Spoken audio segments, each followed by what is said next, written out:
Hello everyone, I am Tariq Anwar. I hope you are fine and doing well.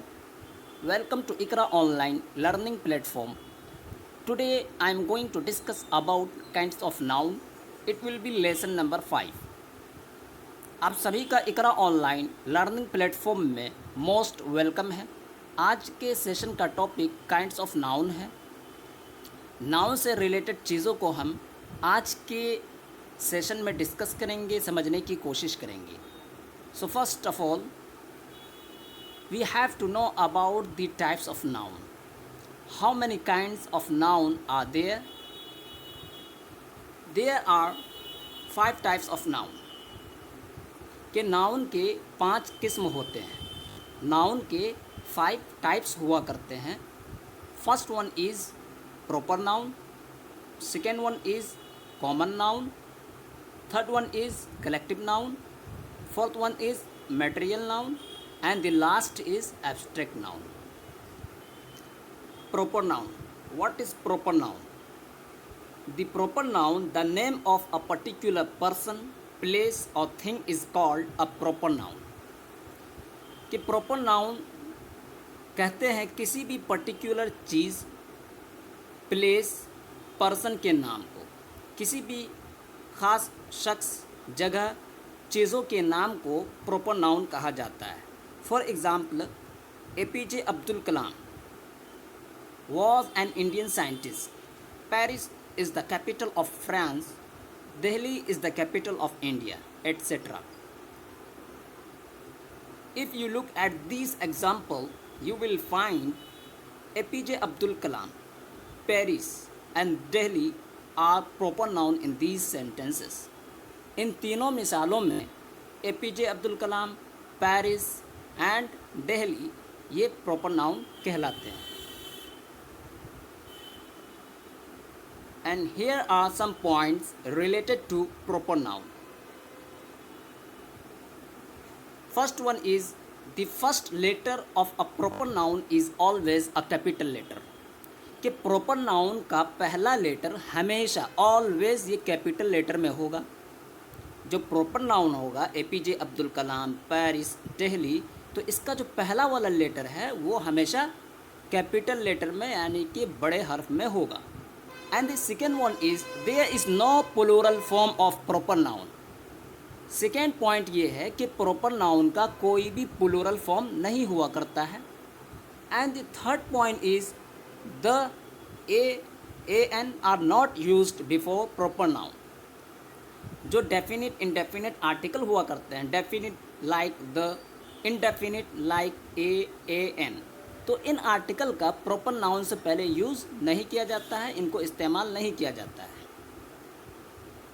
And the second one is common noun. What is common noun? Common noun the name by which the knowledge of a common person, place और thing is called common noun. Common noun कहा जाता है कि जिस noun से किसी आम शख्स, जगह या चीज़ का इल्म हो उसे हम कॉमन नाउन कहते हैं। कॉमन नाउन के वो नाम, वो नेम कि जिसके ज़रिए किसी भी कॉमन पर्सन, कॉमन प्लेस या कॉमन चीज़ के बारे में नॉलेज हो उसे हम कॉमन नाउन कहते हैं। For example,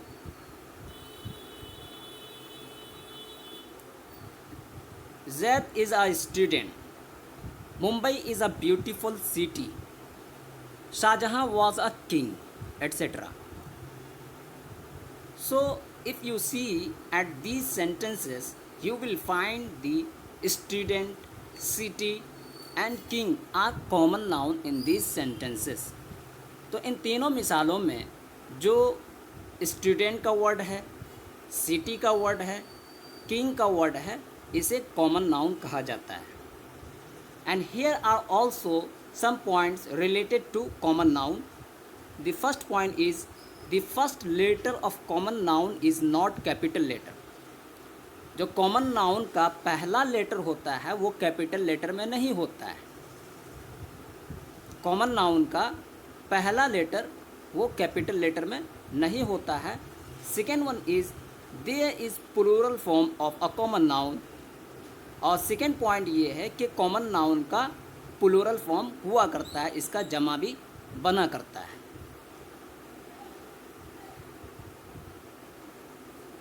and this third one is the third kind of noun is collective noun. Collective noun, what is collective noun? A noun which appears to be a group of several persons of the class is called a collective noun।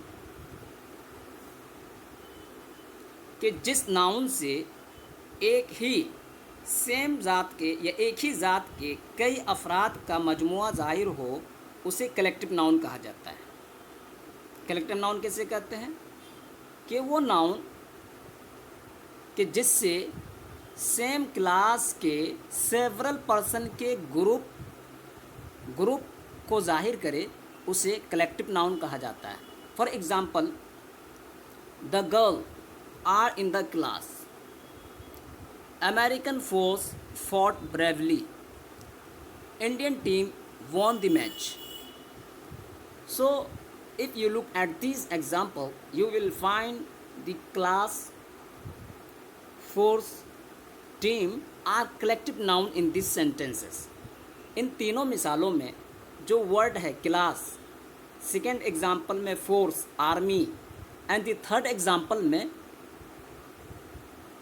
Team, ये तीनों के तीनों word जो हैं collective noun कहलाते हैं। क्यों? इसलिए कि ये ऐसे नाउन हैं कि जिसके ज़रिए, ये ऐसे नाउन हैं कि जिसमें सेम क्लास के सेवरल पर्सन के एक ग्रुप के बारे में हमें इंफॉर्मेशन मिल रहा है, इस वजह से इसे कलेक्टिव नाउन कहा जाता है। Here are some points related to collective noun. The first one is the following words are used as collective noun, that's crowd, family etcetera. कि जैसे कि यहाँ पे दो वर्ड को मेंशन किया गया है, क्राउड, फैमिली, तो ये दो वर्ड्स भी कलेक्टिव नाउन के तौर पर इस्तेमाल किया जाता है। और कलेक्टिव नाउन का डेफिनेशन यहाँ दिया हुआ है कि एक नाउन के जो किसी सेम क्लास के सेवरल पर्सन के ग्रुप को जाहिर करे, शो करे, उसे कलेक्टिव नाउन कहा जाता है। तो क्राउड, फैमिली एट्सेट्रा ये भी कलेक्टिव नाउन कहलाते हैं। And the second point is the collective noun is always singular, but they are made plural, then it will be common noun।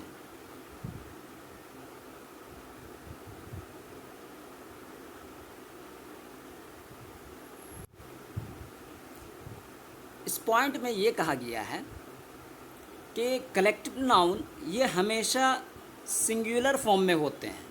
अगर इसको प्लूरल बना दिया जाए तो वो कलेक्टिव नाउन नहीं कहलाता, बल्कि वो कॉमन नाउन हो जाता है। वही कह रहा है कि the collective noun is always singular, कि कलेक्टिव नाउन हमेशा सिंगुलर होता है, मगर अगर इसे प्लूरल बना दिया जाए, अगर कलेक्टिव नाउन को प्लूरल बना दिया जाए तो ये कॉमन नाउन बन जाता है। Here are mentioned some example. The first one is collective noun but classes common noun. जैसे कि क्लास एक वर्ड है, ये कलेक्टिव नाउन है। जब इस क्लास को प्लूरल फॉर्म में चेंज कर दिया जाए या प्लूरल फॉर्म बना दिया जाए तो ये कॉमन नाउन हो जाता है। Second example, army. Army is a collective noun but armies are common noun. Team is a collective noun but teams common noun. Family is collective noun but families are common noun. Library is collective noun but libraries common noun. तो इससे related ये rule याद रखना है कि जब collective noun को plural form में चेंज कर दिया जाए तो वो कलेक्टिव नाउन कॉमन नाउन बन जाया करता है। जैसा कि यहाँ पर एग्जाम्पल को मेंशन किया गया है कि आर्मी ये कलेक्टिव नाउन है, जब इसको प्लूरल फॉर्म बना दिया जाए तो वो कॉमन नाउन हो जाता है।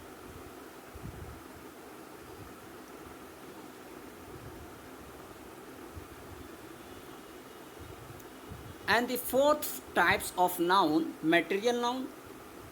The noun form The noun from which a substance is known to form something else is called a material noun. Material noun जिस नाउन से किसी ऐसे मादा का इल्म हो जिससे कोई दूसरी चीज़ बन सके उसे मटेरियल नाउन कहा जाता है। कि वो नाउन कि जिससे कोई भी सब्सटेंस, यानी ऐसा नाउन कि जिससे किसी भी सब्सटेंस का नॉलेज हो, सब्सटेंस का नॉलेज हो और उससे कोई दूसरी चीज़ बन जाए तो उसे मटेरियल नाउन कहा जाता है। For example, gold is yellow, this chair is made of wood. So if you see in this example, you will find gold and wood are material noun in these sentences. तो इन दोनों मिसालों में जो word आया है gold and the second one is would, ये दोनों क्या हैं? ये मटेरियल नाउन कहलाते हैं कि इन वर्ड से दूसरे वर्ड्स भी बनाया जा सकता है। And the fifth types of noun, abstract noun. What is abstract noun? The name by which the good, evil, condition, wisdom, action, etc. of any person or thing is manifested is called the abstract noun. Abstract noun कहा जाता है कि जिस noun से किसी भी person या किसी भी चीज़ की भलाई, बुराई, हालत, कैफियत और अमल वगैरह ज़ाहिर हो उसे हम एब्स्ट्रैक्ट नाउन कहते हैं। कि वो नाउन, ये वो नाम, वो नेम कि जिससे किसी पर्सन या किसी भी चीज़ के action, condition, wisdom, evil, good के बारे में पता हो, ज़ाहिर करे तो उसे हम एब्स्ट्रैक्ट नाउन कहते हैं। For example, honesty is the best policy, laughter is the best medicine. So if you see in this example, you will find the words honesty, poverty, laughter are abstract noun in these sentences. तो पहले example में honesty, second example में लाफर, इसके अलावा poverty, etc. तो ये सारे words ऐसे हैं जो किसी भी चीज़ या पर्सन के एक्शन, कंडीशन, गुड, इविल को दर्शाता है, शो करता है। तो इस तरह के नाउन को हम एब्स्ट्रैक्ट नाउन कहते हैं। One point is related to abstract noun is mentioned here. The abstract noun can never be touched, tested और seen but can only be felt. जो एब्स्ट्रैक्ट नाउन हुआ करता है उसे कभी भी छुआ नहीं जा सकता है, उसे चखा नहीं जा सकता है, सिर्फ और सिर्फ उसे हम महसूस ही कर सकते हैं। ना छुआ जा सकता है, ना देखा जा सकता है, ना टच किया जा सकता है। Only and only it can be felt, सिर्फ इसे महसूस किया जा सकता है। इसे एब्स्ट्रैक्ट नाउन कहलाता है। सो गाइस, हमने आज के लेसन में नाउन से रिलेटेड उनके काइंड को और उसके डेफिनेशन को विद एग्जाम्पल डिस्कस किया, कवर किया। सो नेक्स्ट वीडियो में हम नई चीज़ों को लाएंगे। तब तक के लिए टेक केयर। वीडियो को लाइक, शेयर और सब्सक्राइब करें। Thank you very much.